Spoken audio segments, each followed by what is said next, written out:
Чем шире развертывается исследование прошлого Средней Азии, тем отчетливее становится выдающаяся роль этого региона в истории мировой культуры.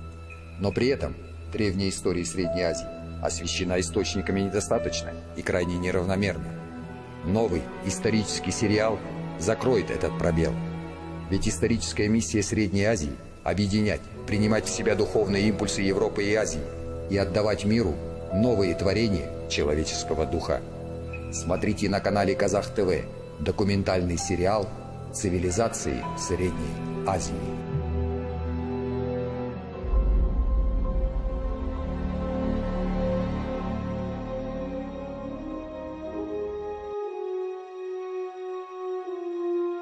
Саманиды пришли к власти в тот период, когда завершался процесс образования таджикского государства.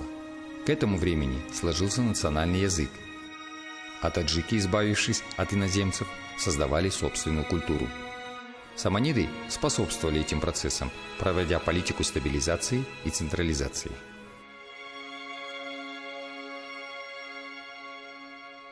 Родоначальником саманидов стал выходец из Балха Саман, в начале IX века отказавшийся от зороастризма и принявший ислам. У Самана был сын Асад, все сыновья которого занимали государственные должности. Халиф Мамун Тахирид назначил правителем Самарканда Нуха, правителем Чача и Усрушаны Яхья, а правителем Герата Ильяса. Главный среди братьев был Ахмад, правивший Ферганой. Сын Ахмада Наср управлял уже всем мавилинархом. Но когда в 870-е годы началась междоусобица в мавилинархе, Наср не смог с ним справиться, и ему на помощь пришел его брат Исмаил. Наср назначил Исмаила правителем Бухары в 874 году, и Исмаил в короткий срок сумел подавить восстание крестьян и примирить знать, погрязшую в междоусобицах. Исмаил хотел создать централизованное государство, и между братьями началась борьба. В 888 году Исмаил разбил войско Насра и взял его самого в плен. Но когда к нему привезли Насра, пленного Насра, Исмаил, желая привлечь на свою сторону сторонников брата, сошел с лошади и поцеловал руку брата, усадил его на трон, а сам стал сзади, готовый ему прислуживать. Увидев такой прием, Наср даже не мог подумать, что брат просто над ним издевается. И с тех пор фактически правил мавилинархом Исмаил, а Наср лишь номинально оставался эмиром. После смерти Насра управление страной полностью перешло в руки Исмаила, ставшего основателем государства саманидов.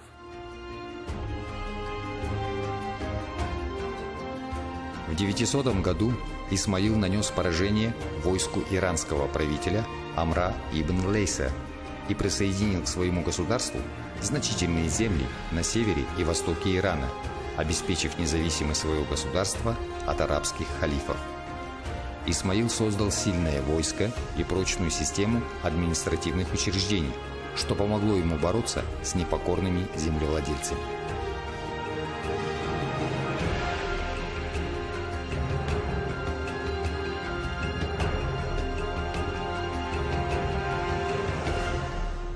Государство саманидов тоже было очень гуманное государство. Сам Исмаил Самани, он был очень великолепным политикантом. Он наладил хорошие отношения с тюрками.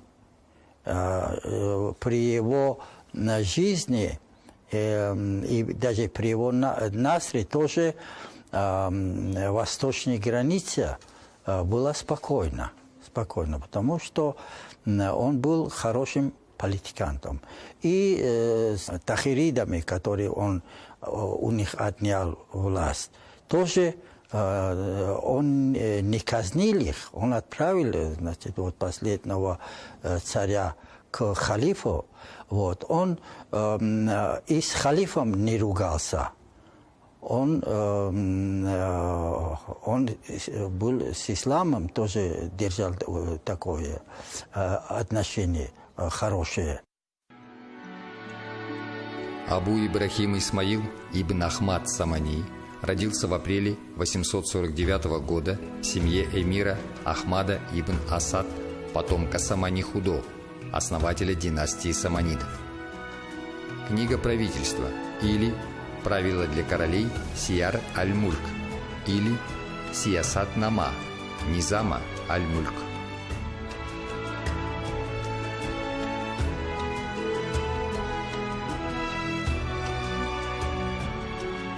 После смерти Исмаила в 907 году его сыну Ахмаду бин Исмаилу пришлось подавлять мятежи, вспыхнувшие одновременно в Самарканде, Рее, Систане.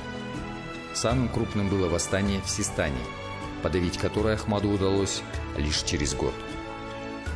Ахмад ибн Исмаил вызвал ненависть тюркской гвардии, созданной его отцом, и был убит на охоте своими рабами, а власть перешла к его сыну Насру II, 914-943 года. Во время его правления было приведено в порядок управление страной, но продолжались междоусобицы. В конце 914 года поднял восстание племянник Насра II Мансур бин Исхок, и лишь через год мятеж был подавлен.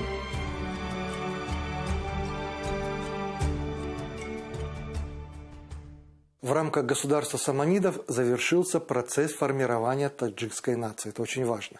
Главную роль в этом процессе отводится западно-иранскому языку, который пришел на смену восточноевропейским языкам. В саманидскую эпоху дари, то есть фарси, стал языком государственным. На основе западно-иранского языка развивалась персо-таджикская культура, наука, литература, искусство. Именно во времена правления Исмаила ибн Ахмада Бухара превратилась в один из центров ислама на Востоке. Основные архитектурные сооружения, сохранившиеся и до наших дней, возведены как раз во времена расцвета таджикской науки и культуры в эпоху существования Саманидской империи.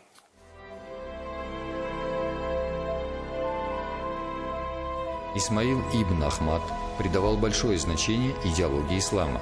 Он оставил миру и мусульманам ценное историческое наследие. Это построенные во времена его правления большие города на территории Средней Азии, такие как Бухара, Самарканд, Мерв, Афшана, Худжанд, Герат, Балх, Гиссар, Тирмиз, а также ряд городов на территории современного Ирана. Он возвел большую соборную мечеть, специальную мечеть для приезжих, строил медресе, библиотеки, ханаки, приюты для странствующих суфиев, намазгох, эмирские бани, покровительствовал искусством, поощрял развитие архитектуры.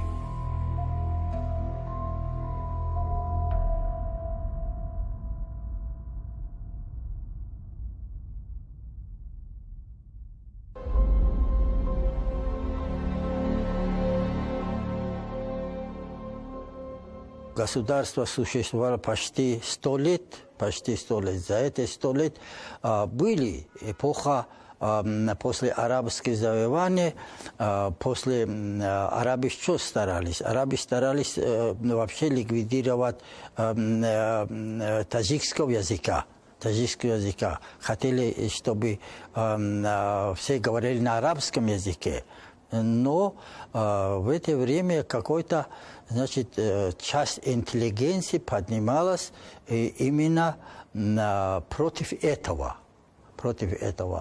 Вот, шубизм назывался вот это движение. В этом шубизме арабы обвиняли, иранцев, вообще таджиков.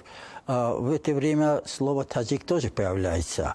Где-то в III веке уже в Восточном Туркестане есть документы на парфянском языке. Там упоминается слово, есть список народов, и среди этих список народов, которые жили в Восточном Туркестане, есть слово таджик. Поэтому дух такой, против арабов поднимался, вот это движение буддизма, это шубизм. И они начали перевести авесту на новоперсидский язык. Таджикистан – единственный прямой наследник государства саманидов, и свидетельством тому служит памятник эмира Самани, воздвигнутый в столице, и государственный денежный знак Самани. Очерки истории и теории культуры таджикского народа.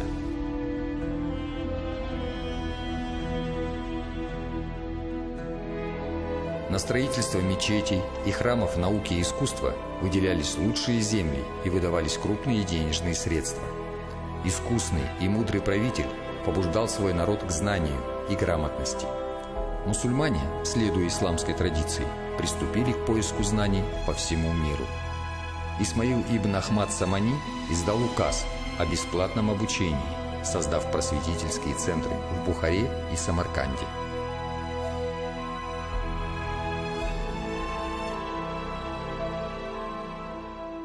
Другую задачу, которую осуществил эмир Исмаил Самани, это укрепление основ национального таджикского языка. Таджики всегда стремились к познанию мира. И опыт этот переносили в науку, литературу, искусство. Особенно трепетно таджики относятся к своему родному языку. Тысячелетиями они бережно хранили его, передавая из поколения в поколение, подобно реликвии, не искажая и не привнося ничего чужеземного. Арабские завоеватели практически уничтожили оригинальный язык таджика дари. Однако, благодаря Исмаилу Самани, таджикам удалось вернуть языку первозданность в своем великолепии.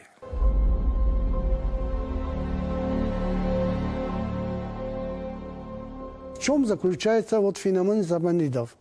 Я думаю, что это прежде всего, смотрите, во всех арабских странах, такие, которые были, там Ирак, Сурия, там Египет, которые были высокие цивилизации в древности, но после того, когда они ислам приняли, и все язык у них стал арабским. Сейчас, вы знаете, 22 арабских государства, которые говорят на одном языке, но они отдельные.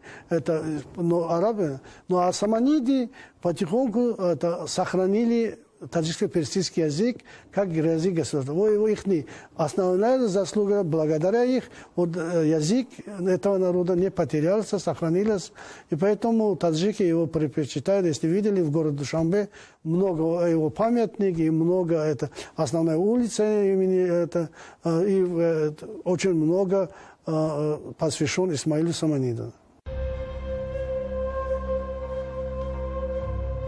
Изначально язык называли Порси.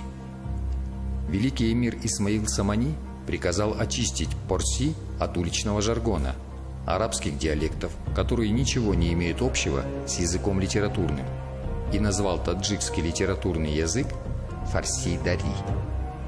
Благодаря Исмаилу Самани от Хурасана до Ирана персоязычный народ стал писать, читать, разговаривать на литературном языке Фарси-Дари. В настоящее время фарси-дари – государственный язык в Таджикистане, Афганистане и Иране.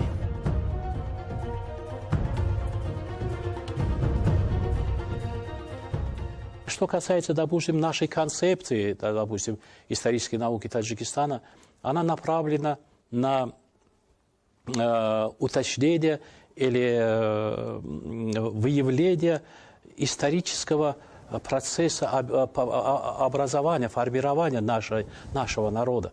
Как это происходило, допустим, и со стороны изучать наших древних предков. Естественно, эти наши племена или народности, которые жили в древности, они являются не только нашими предками, а частично они являются и предками наших соседей. Да? А происходил это такой длительный процесс, эволюционный процесс соединения или отторжения что-то старого и принятия нового и в материальной культуре, и в духовной культуре, и в языке, и в нравственности, и в семейных обрядах, и во всем. И таким образом на протяжении, может быть, тысячелетия происходил процесс этногенеза, формирования нашего народа. Вот хотелось бы прояснить ясно. Сейчас мы подготовили к публикации большой такой двухтомной работу наших ученых. Это совместно с нашими учеными и зарубежными нашими коллегами, российскими коллегами, немецкими коллегами. Называется она «Этногенез и этническая история таджикского народа». Ну, вот опубликую, посмотрим, что будет. Я думаю, это есть там свежие материалы, то, что нам не было доступно в советское время. Естественно, каждый народ, используя или каждое государство, ссылаясь на историю, хочет защитить свои национальные интересы, на свои духовные, материальное наследие. Это понятно. На сегодняшний день персидский Дари остался в чистом виде только среди таджиков. Гафуров. Таджики.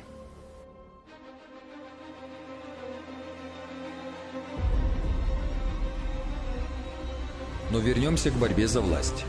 В конце правления на территории Саманидского государства начало быстро распространяться карматское движение. Карматы были приверженцами одной из мусульманских сект, главными идеалами которой было восстановление общинной собственности на землю и всеобщее равенство.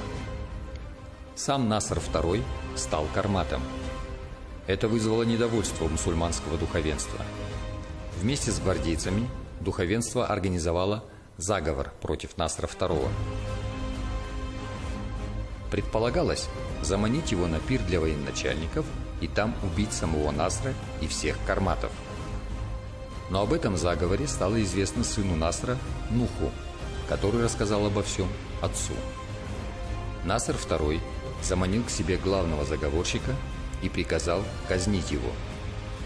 После этого Наср вместе с Нухом явились на пир. В самый разгар пиршества Наср сказал, что знает все о готовившемся покушении, и бросил к ногам собравшихся голову их предводителя. После этого Наср объявил об отречении в пользу Нуха, которого никто не мог обвинить в симпатиях к карматам.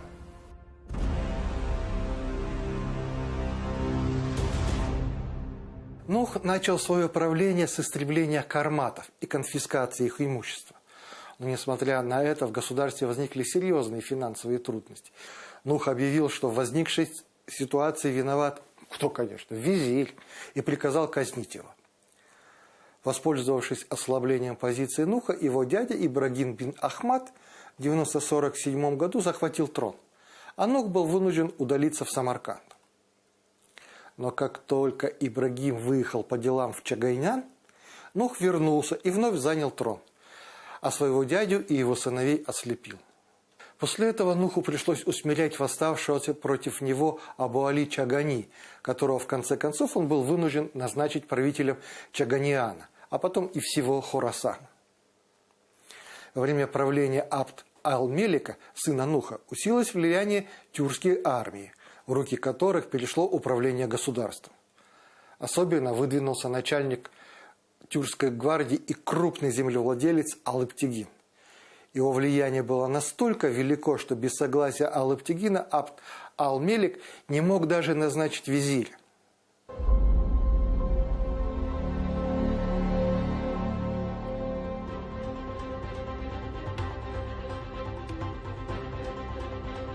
После смерти Абдул-Мелика Алптиган возвел на престол его малолетнего сына Абдул-Малика Насра III, царствование которого длилось 1 день, так как другие военачальники возвели на трон Мансура ибн Нуха.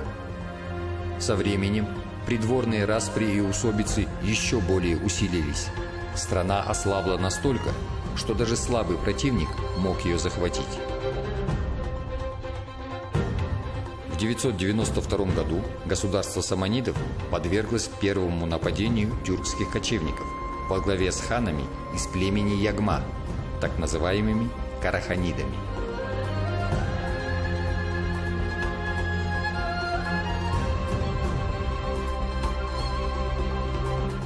Исмаил Самани был одна ошибка, что до него, значит, были местные гвардии, а он их ликвидировал, и на место их создал тюркские гвардии. Тюркские гвардии были дешевле, вот. Они дома не имеют, они, в общем-то, были воины хорошие. Защищали государство, в общем-то, в течение периода, который государство существовало. Потом они разделили, все равно им давали землю. Землю давали, допустим, Махмуду давали эти части Афганистана. Он был, Алптигином был, значит, его главнокомандующим. 20 лет спустя некоторые правители саманидского государства вновь восстали, а караханидские тюрки попытались захватить территорию всей страны. Но и на этот раз с помощью Сабук-Тегина Нуху II удалось победить восставших и предотвратить нападение караханидов. Спустя год умерли Нух II и Сабук-Тегин. Правители Нишапура, Бектузун и Фаик, войдя в сговор с караханидами, ослепили Мансура бин Нуха, сына Нуха II. Вскоре после этого он умер. Тогда Бектузун и Фаик настояли на том, чтобы правителем стал брат Мансура, Абдул-Малик бин Нух. Государственный аппарат саманидов был обширным и громоздким, и оплачивать его содержание было очень трудно. С каждым годом он требовал увеличения оплаты, а денег удовлетворить их требования в казне не было. Наблюдался очень четко упадок и сельского хозяйства, ведь крестьяне и дихкани были истощены многочисленными поборами, повинностями и налогами. Крестьяне массами уходили в города. Доходы от земли упали, разбухали города за счет быстрого прироста городского населения. И сама Бухара при последних саманидах стала мегаполисом с кишлаками, напоминавшими больше города, чем пригороды. Большой ущерб экономике владений саманидов наносили постоянные военные действия, которые они вели. Они воевали как с внешними, так и внутренними врагами. Особенно болезненно отражались на экономике затяжные хронические восстания, и они подорвали власть саманидов. Не имея устойчивой этнической основы, потеряв социальную и политическую опору, разорив экономику сельского хозяйства, они повисли в воздухе, и их конец был делом времени. Кроме острейшей борьбы в верхах общества, наблюдалось всеобщее недовольство в широких народных массах антинародной политикой властителей. Она стала в тягость населению, и никто не собирался бороться за нее.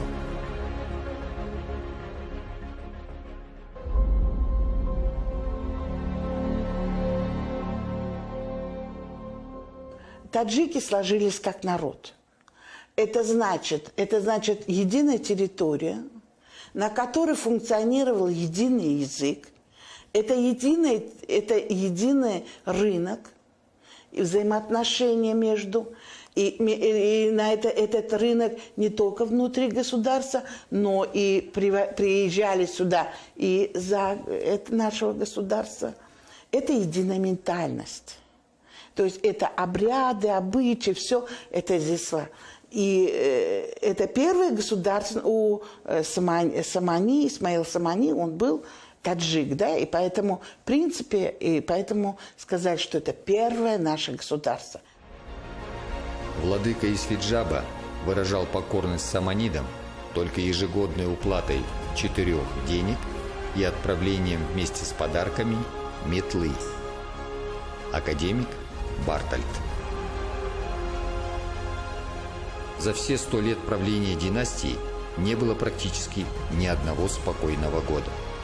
Восстание тюркской гвардии, убийство чиновников за места в государственном аппарате, мятежи, народные восстания, бунты, беспорядки в провинциях происходили ежегодно. В 962 году саманидский полководец Алып-Тегин, помните такого, основал в Газнии государство газневидов. Находившиеся в вассальной зависимости от саманидов, владетели Хорезма, Исфиджаба, Чаганинана и других прекратили уплату дани. В 992 году тюрки взяли Бухару. А по договору в 996 году к ним отошли все владения саманидов от бассейна Зеравшана. В 999 году тюрки вновь овладели Бухарой. Саманидское государство распалось, и власть в Средней Азии перешла к тюркскому государству караханидов, а земли к югу от реки Джейхун, Амудалья, были заняты государством газневидов. Так закончила свое существование огромная империя, подарившая миру великую цивилизацию. На карте появились новые игроки. Но об этом в наших следующих сериях.